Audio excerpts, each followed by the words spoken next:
বলেছিলাম না প্রকৃতি আমাদের মতো নিষ্ঠুর নয়। দেখলে তো, ম্যানগ্রোভ অরণ্য ঠিক আমাদের দানার হাত থেকে বাঁচিয়ে নিল। এইবার একটু মানুষের হুঁশ ফিরলে হয়। আজকে 4 দিন পর কি সুন্দর রোদ উঠেছে, কিন্তু ছাদে এসেই আমার মাথা গরম হয়ে গেল। এই মেয়েটা আমাকে পাগল করে ছাড়বে। এত ক্ষতি যে কেন করে আমার!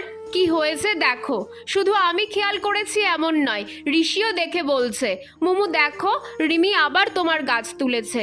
এই পাজি মেয়েটা তো আমার কাকাতো বোন হয়, তোমরা জানোই।